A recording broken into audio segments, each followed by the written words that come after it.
name is SHERI CRIDER. I'm a multimedia artist and arts activist. And see, I'm really bad at remembering questions. My age, yeah, it was my age. Uh, it's hard to remember as you get older. I'm 52. Okay, great. Yeah. I just find age interesting because I think how people are kind of weathering this pandemic, some of, prior life experience may factor into that, or just considering it a study, like a cross section of our artist community where we're at, I think age is important. So that's why I'm asking. Thank you for being Yeah. candid. So tell me, with your how long you've lived and worked in Albuquerque, how Albuquerque as a city like really fosters what you do, and then what are some of the challenges of doing what you do in Albuquerque? Okay. So I moved here in 1997 to go to graduate school for my MFA in sculpture, and fell in love with the landscape and the possibility of the economy here. Everything is pretty wide open, um, and I think I could have done this in other cities. At one point in time, I encountered a lot of roadblocks to running an exhibition studio space and had contemplated on moving to Detroit. My partner has lots of family in Detroit, so that also seemed like a wide open situation. So, kind of like cities on the edge of collapse or a phoenix rising, we don't know which. I think Detroit and Albuquerque are very similar in that respect. Um, and yeah, so 97, so I've been here for 23 years, which is pretty wild. So tell me what you were working on or what you had on the horizon in the early days of 2020, and since COVID came on the scene, what has transpired and how have things shifted? How has it impacted you? Base. Well, and so I've been running an art space for over 10 years now, and this year seemed to, it's always in itself being an artist and running a community, a thoughtfully community based space. There's always financial precarity involved with that. I consider myself kind of a hustler in that respect, and my background of being homeless and being a drug addict really gives me a different skill set, I think, to be resourceful. And I've always brought that to sustaining my arts practice and the space. So, and ironically, 2020 it was like, wow, everything's working out. I'm going to have I had secured some partnerships with the university and their artist in residence program. So like financially things were going to be a very stable spring, and all of that just sort of evaporated. Um, so luckily I have, 12 to 15 years of knowing how to deal with that, but under dramatically different situation, as many people have said, like never really experienced this in my lifetime. Right. So then I went from having a surplus and possibly being able to support more artists, being able to have more studio time. It all was kind of back to zero. Um, so, and but I think things are back on course. Like for me, ironically, I received more arts funding than I've ever had before, so which I think is strange. Right. So what do you think you'll be doing with that? Like how are you going to be allocating some of those resources, and I don't know, what are some of the new things you might be thinking about now that the paradigm has kind of shifted? Well, I mean, I think it's the perfect opportunity to change my schedule. I think we're creatures of habit and get locked into like, doing 4 to 6 week shows, the Albuquerque Arts Walk. Like before, I do like 6 week shows, but with the downtown art walk, it really encouraged me to have something new every month, which is, um, you know, it's exhausting. It's not a good situation for artists either to have your work, put it up, show it, take it down. Like it's this cycle that is based in capitalism, and so I felt like this was an opportunity to maybe turn that. Sorry, hold on. Oscar, you just need. You want to play? I was giving him an ear massage so he would stop ringing his bells to go out. But I think I need to just put him out. Sorry. Yeah. Pause you. Oscar, he's out. He was out front. I guess he needs to come out here. He's ringing the bells. I'm doing an interview. Yeah, he definitely won't fit through that dog door you have in the door. Well, it's a little. He has there was a cat door built in here, but it's yeah, he's used to just having the doors wide open where he can come and go, and it's just not. Oscar rules the roost. But so yeah, you were saying like that type of schedule, how it can be difficult for artists, and just its roots in capitalism, and how. So how is that going to change then? So what are you thinking about doing, and what are you looking at? I've been employing some of those funds that I'm receiving. I can pay more artists, and I'm trying to get 2 artists right now that had well, I can't say that. I'm trying to get 2 artists that had solo shows scheduled to do something different, and making it more of a blurring of that solo show, where there would be transition period in between the shows, where maybe certain works of the one artist who started the exhibition, remove some of it while the artist brings some of their work to be in conversation with it, and being very strategic. I think that's more interesting for the artists. It's more interesting for me as a curator, and then employing a writer to talk about that.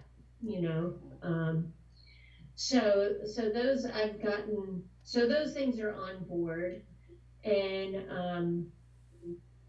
the unknowingness of the upcoming schedule, it just keeps moving. Like I've made 3 different schedules, and I'm really torn between, because I know as an artist, it's an important thing to have a show in the calendar ahead, to make work for it, something to look forward to, and I'm always second guessing how important these spaces are, even though I run one. Is it really does transformation happen in a gallery space? Mm-hmm. So, and those, and art practices, are they really transformational? We talk about art's potential as community engagement, and I'm very suspicious of many that claim, have a lot of acclaim about what they do in the community through the arts. I think that we need to have better accountability, and ways of really litmus testing, like, well, did we have an impact, or are we just saying it? We get a couple of images of community interaction, and then that becomes the brand. That's the thing I've been really interested with the pandemic, is how capitalism just kind of like starts branding the virus and the pandemic, and suddenly, we all need to buy new cars, and you don't have to pay for it for 3 months, and everyone cares, but on the street, is that really lived out? Like, do we really care? Are people more empathetic on the street? I don't know. Right. What are the? I have like 4 questions, 5 questions that stemmed out of all those things that you just said. And I'm like, I don't know which way to go first. But one, I think, what are some of the questions that you think COVID is bringing up that are unique to like a pandemic? Or some of the challenges that would only come out of something like this versus some other catastrophic, or more devastating event. Like, what's unique to the pandemic, do you think, in terms of Well, it's global. It's global. It's everyone. It's absolutely everyone. And, like hurricanes and, those kind of regionally sequestered crises, it always amplifies poverty, who has access to healthcare, who has financial, ability to go someplace else more comfortable during the crisis. I mean, so those things are kind of universal, and seeing them play out in a global sense is really remarkable, I think. Mm-hmm. And what do you see as some of the kind of the, existential kind of human questions that are coming up for you? I mean, I know everyone just has capitalism, and it's unsustainability has definitely been coming up in my interviews. Mother Earth forcing us into a timeout, like that is something that's been coming up. Are there other things you'd like to speak to, just in terms of you yourself, and like the space, that you run, things that are just on your mind and are percolating right now that you're going to be curious to really dig into more, explore, or what's sitting in your mind right now? Well, I mean, the sustainability thing is, and capitalism, like I think about it a lot. And I don't know that I have any key thoughts on that. I just feel kind of sad that I don't, lots of people are thinking that maybe this will transform our communities. I think capitalism and the structures in place are much too large. And I think we're still on the course for whatever's going to happen, wherever this takes us. And it's really kind of sad. Because the thing that the pandemic has given me is seeing scenes of what that possible transformation might look like.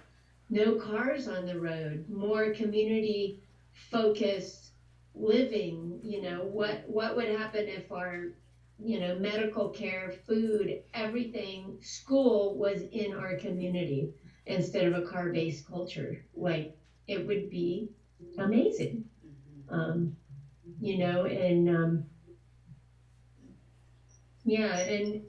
I mean, I've always been very good at feeling and embracing powerlessness. Like, all I can do is all I can do.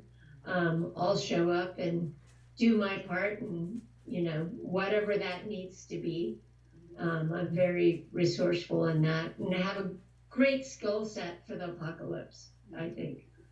Tell me about that, and tell me about like the ways you've been showing it. Because I think, was it with Bo Carey, when I was talking with him, he was talking about something with, did you organize like a blood drive, or is there something, did he mention that? I don't know what I'm thinking of. Well, so shortly into the pandemic, I had a bunch of jobs cancel. I had a big job coming up, and all of that was canceled. So I'm like, I want to be that artist where I'm like, oh, I have delegated studio time. I can just revel in making art. So I was like working on several series of art, and I was making a bed for my house. But then my partner lives, Bo Carey's wife also, they both work at UNM Hospital. And seeing the stress that she was wearing coming home from going to the hospital, I felt like an idiot, like in my studio making art, like, who cares? Like, people are really in grave danger, and, you know, me painting over here isn't doing anything to help that. And I'm the kind of person who's reflexive and I really want to fix problems. And, and then I think luckily I put myself in the place where I'll be put in a position to fix a problem. So I had a friend of mine, her partner is an administrator at Loveless Healthcare, and she sent me a picture of an intubation box. She said, "Can you make one of these?" And I'm like, "Probably," and so she bought the materials. I had a prototype in 2 days. She took it to Loveless Hospital. They ordered 25 of them. And it was so interesting, and how much I don't believe in bureaucracy and government, because about the same, like after I'd already figured out how to produce the box, then the New Mexico COVID-19, like the official state-run sanctioned PPE, blah, blah, blah, said, somebody else posted about it on Facebook, and they were like, "Oh, how can we help? Like, be a part of this or whatever." So I'm like, "Well, this will be great. We can delegate the production. You can do this part, I can do this part, and we can get it done twice as fast, right?"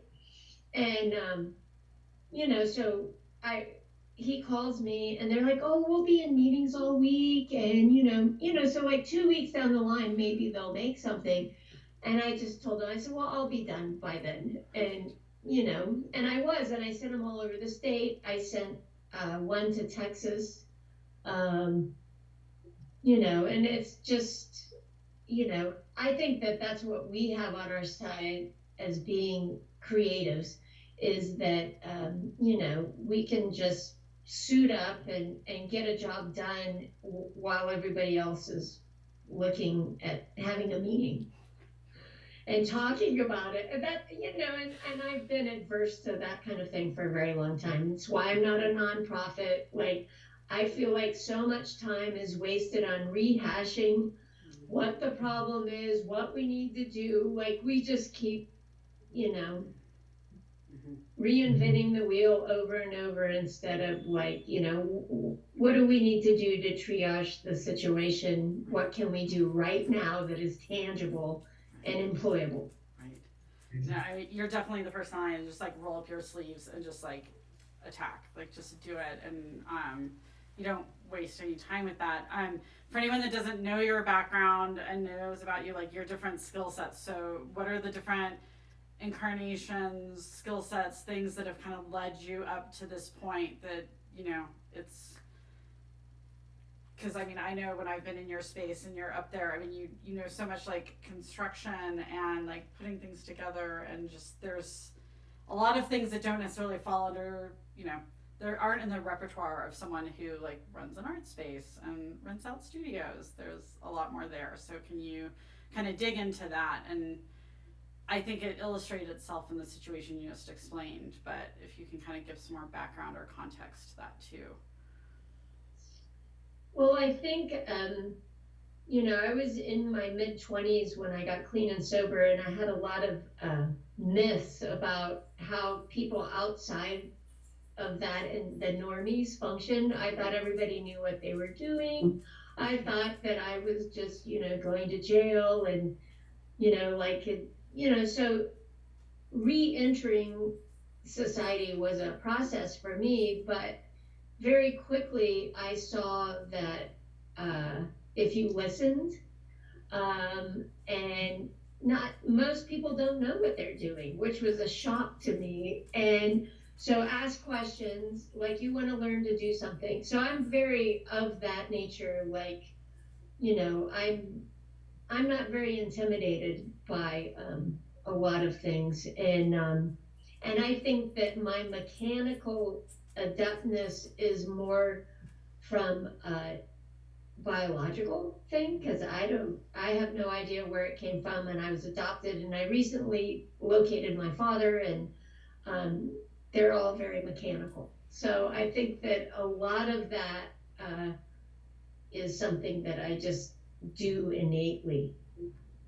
But yeah, so and during graduate school, and that's one of my big deals is in graduate school, in art school in particular. I don't know about other genres, but I feel like they don't really prepare you to have a successful career in art. They don't tell you how museums work. They just don't tell you how the system works. And I think that my ability to ask questions and try to figure it out has suited me well and really got me a lot of success out of just asking questions and of best practices, Mm-hmm.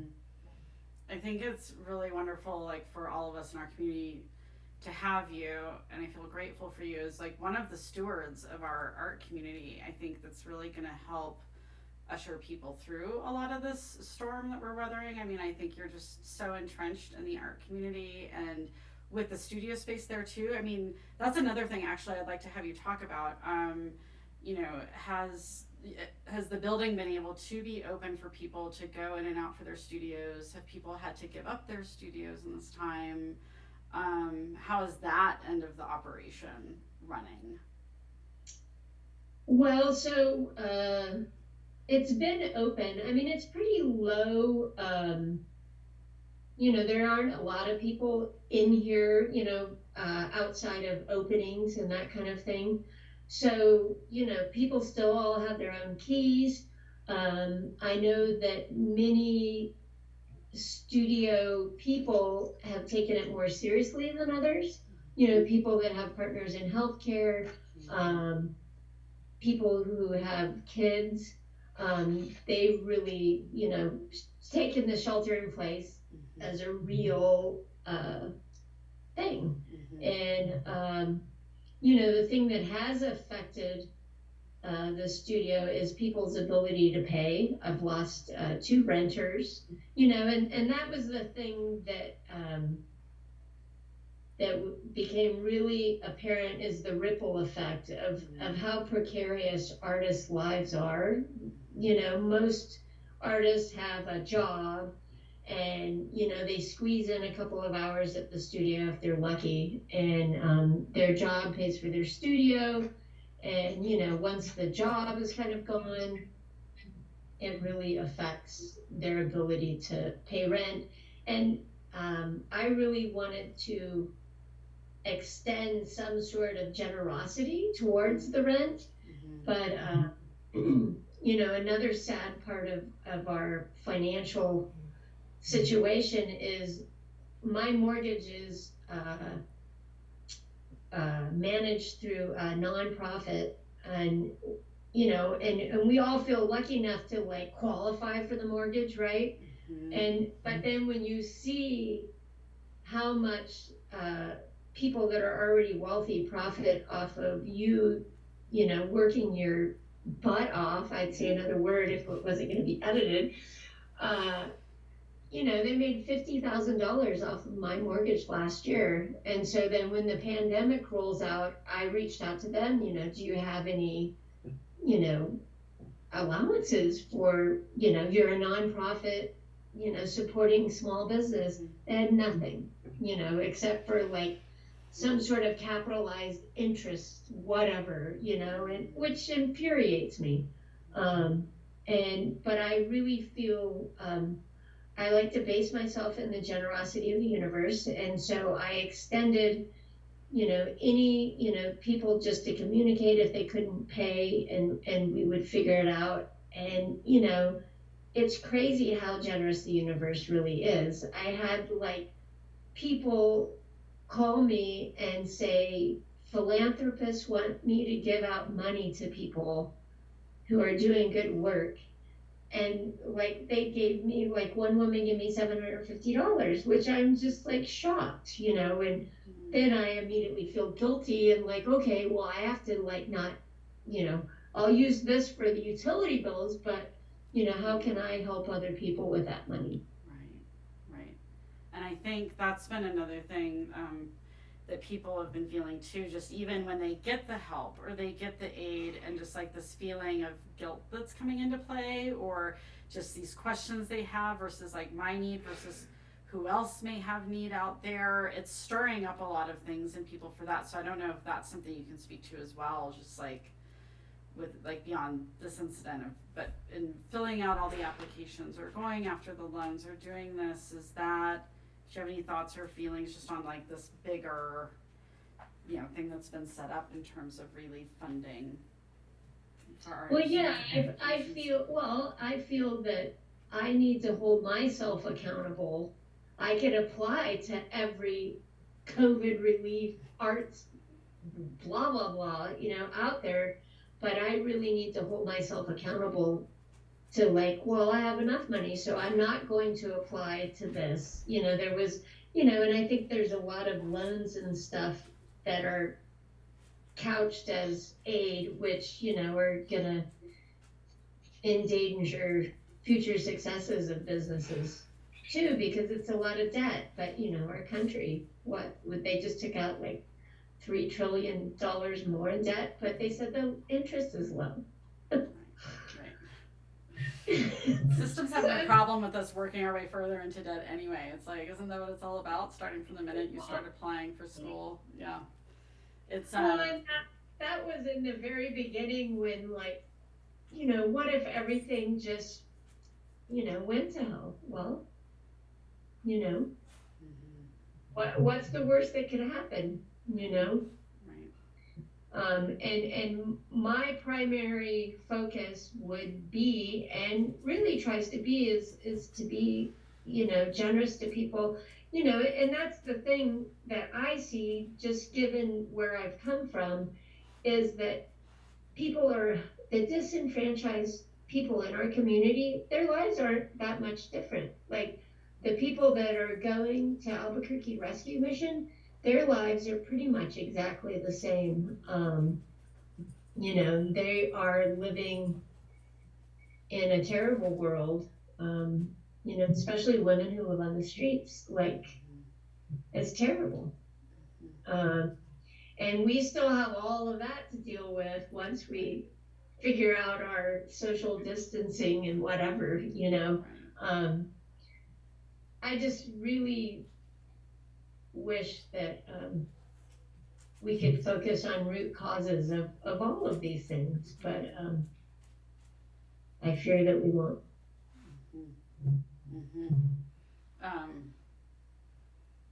Yeah, because there's so many, just like the bigger systemic issues that are ever present no matter what. And when people are in this place where, I don't know, when people aren't used to being on the cusp or at the edge of this very precarious thing, and they're not used to that, then they get into this other mode of just, trying to get by, or kind of that survive, like keep your head above water. And so how much time or energy or resources you put to all these other things, like beyond just this keeping above water, it just becomes bigger from where people can, I don't know, like put their minds and their energy. Do you think, like, what do you think are going to be the lessons and the takeaways then? Like, what are the positives that may come out of COVID in your life and work and the art community's, existence? Do you see some, takeaways on like the more positive side that might come out of this? Well, I mean, I think, whether we choose to remember it or not will be the key thing, that we're all connected. Like we're all so connected, and it's so ironic to learn that we're so connected, but we're all separated at the same time. I don't know. I don't know yet. I think, I think the one takeaway that I am finding myself, and it's more like a mantra, like the schedule and what's on the horizon is not so important. Really focusing on today. because it's changing all the time. And, you know, who knows what, you know, whether what we have planned for next month is going to happen.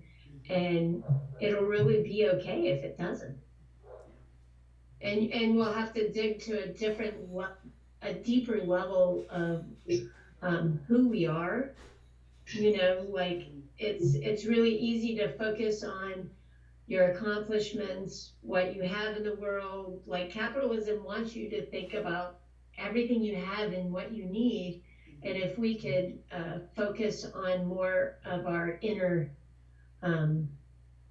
sense of belonging and sense of well-being and really appreciating the resources that we do have.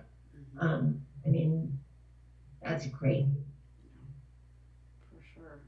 What that feels like such an end note, but I know I've asked a couple of the other artists at the end if they have questions they'd like to hear from the people in their community, so I want to make sure and ask a couple of them. People have been really curious what other people are doing to really ground themselves or kind of bring them down to center. I think people are feeling kind of untethered or adrift or just kind of in the fog of this time. Is there anything that, you know, you've taken on or implemented into your days that help with any of that? People are also curious if anyone's picked up any new hobbies. I don't know. Go outside, step away from the screen. Yeah, that's important. Yeah. It's so interesting to me. I've called it like a bandwagon economy. Like, so someone in the arts will start doing, you know, online exhibitions, and then, you know, suddenly everyone's doing that. I really wish that we could establish our own standards and our own creative solutions, you know, and why we're so out looking to decide what to do. It's so interesting to me to watch it. It seems more amplified right now. And I know that's another thing people have been talking about, just they're also having a hard time with this notion, like there's all these things virtually to experience or to engage with, and while being grateful that people are trying to like salvage any bit of, you know, interfacing with the art that's possible, at the same time there's like this resistance, like that's not how they want to experience art. And so I think that's been a real struggle for people too. So I'd be curious to hear from you as someone who has an art space. I don't know what you can be doing or looking to that might help, I don't know, just like bridge that gap, you know, in the age of social distancing or not knowing what's to come. What can you do that's not rooted in the virtual world to feed that need from people in terms of engaging with art? Well, I would say that you should engage in the art that's in your yard, in the sky, you know, all those powerfully poetic moments that we have in our life, you know, and recognizing that. I mean, I won't be one of those people who has a, you know, a powerful online presence. Sanitary will not be doing that, you know, and I've been leaving that up to the artists that were scheduled. Working Classroom is going to do a virtual exhibition opening next week. And I had a couple of large summer projects that I don't know how I'm going to implement. My artist in residence isn't coming. And then I was doing a project, it's a public art project where I was engaging with students in juvenile justice who are currently detained. I was going to do workshops there and then put together a team of youth artists outside, so there are 4 youth artists that we create this big public art piece for the Albuquerque Sunport. And I just can't wrap my mind around how we would do that virtually. It wouldn't be I think I'll save it until we can meet in the real world. Right, right. Is there anything I haven't covered that you think is important to dig into or explore, you know, in these times as an artist, as a human? No, Any closing final thoughts of anything? dogs are the way and the light.